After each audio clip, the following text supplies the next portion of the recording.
தியானம் தினமும் ஆசீர்வாத நிகழ்ச்சிக்கு உங்களை அன்போடு அழைக்கிறேன். இன்றைக்கு நாம் தியானிப்பதற்காக 122 சங்கீதம் 7 வசனம் வாசிங்க.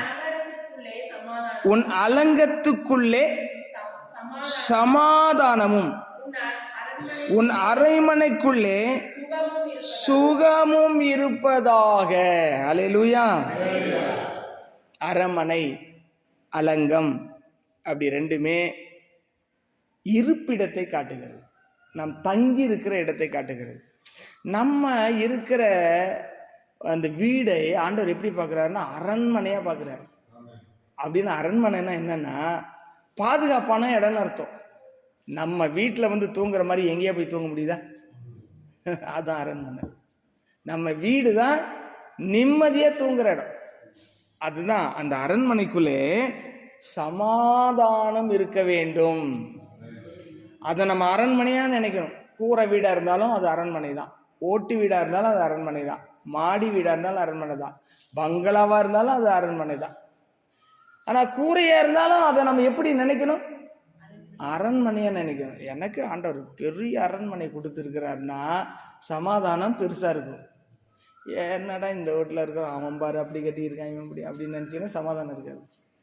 இன்னொருத்தரோடு உங்கள் வீட்டை, இன்னொருத்தரோடு உங்கள் வாழ்க்கையை, இன்னொருத்தரோடு உங்களுடைய பொருட்களை கம்பேர் பண்ணிங்கன்னா என்ன போயிடும்? சமாதானம் போயிடும். சமாதானத்தை மதிக்கணும்.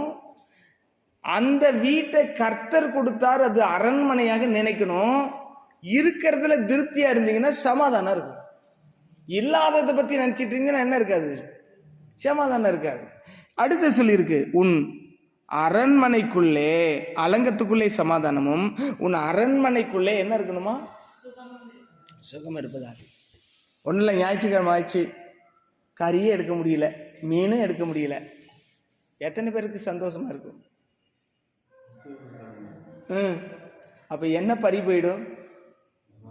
சமாதானம் பறி போயிடும். அதை ஒரு பருப்பு சாம்பார் வச்சு சாப்பிட்றோம்னா அது சுகமாக இருக்குன்னு நினைக்கிறீங்க? முடிஞ்சுதா? அந்த ஒரு சவுண்டிலே எல்லாம் முடிஞ்சுது. யாரையே நினைக்க, யாரையும் மறந்துட்டோம். ஆண்டவரை மறந்துட்டு எதை தான் நினைச்சோம்? நான்வெஜ் தான் நினைச்சோம்.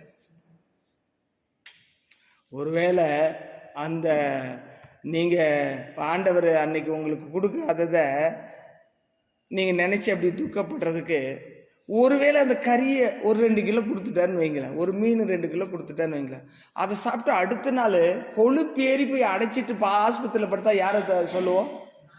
ஆண்டவர் சொல்லுவோம். அப்போ அதெல்லாம் குறைக்கிறதுக்காக கூட ஆண்டவர் நிறுத்தி இருக்கலாம்ல. இந்த மாதிரி ஒரு பிரச்சனை தடுக்கிறதுக்காக கூட அதை நிறுத்தி இருக்கலாம்.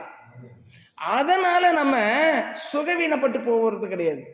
ஒரு சாப்பாடை நம்ம விரும்பி சாப்பிடாதனால நம்ம சுகவீனம் அடைய மாட்டோம், சுகம்தான் அடைவோம். ஒருவேளை எனக்கு உபவாசமா ஆண்டவர் போட்டாலும் சுகம்தான் அதிகமாகுமே தவிர சுகவீனம் வராது. அப்ப 2 விஷயம், மற்றவங்களோடு நம்ம கம்பேர் பண்ணக்கூடாது. நம்முடைய வாழ்க்கையை, நம்ம உணவு மற்றவங்களுக்கு கிடைக்குது நமக்கு கிடைக்கல இப்படியெல்லாம் நினைக்கக்கூடாது. கர்த்தர் நமக்கு என்ன தர்றாரு? அது திருப்தியா இருக்கணும். திருப்தியாக்கி நடத்திடுவார், தேவைகளை சந்திப்பார், மீதம் எடுக்க வைப்பார், பிறருக்கு கொடுக்க வைப்பார். திருப்தியாக்கி நடத்திடுவார், தேவைகளை சந்திப்பார், மீதம் எடுக்க வைப்பார், பிறருக்கு கொடுக்க வைப்பார். ஆகவே மறுபடியும் அந்த வசனத்தை வாசிக்கிறேன், கவனிங்கள். உன் அலங்கத்துக்குள்ளே சமாதானமும் உன் அரண்மனைக்குள்ளே சுகமும் இருப்பதாக. இந்த ஆசீர்வாதத்தின்படி இந்த நாள் முழுவதும், இந்த சத்தத்தை கேட்டுக்கொண்டிருக்கிற நாட்கள் முழுவதும், ஆயுள் முழுவதும் இந்த ஆசீர்வாதம் உங்கள் மீது தங்கி இருப்பதாக. எங்கள் அன்பு நிறைந்த தகப்பனே, இந்த வார்த்தையின்படி எனக்கும் சபைக்கும் வழி நடத்தி ஆசீர்வதித்தருளும் உம்முடைய கரத்தில் எங்களை அர்ப்பணிக்கிறோம். இயேசுவின் நாமத்தில் கேட்கிறோம் நல்ல பிதாவே, ஆமேன், ஆமேன்.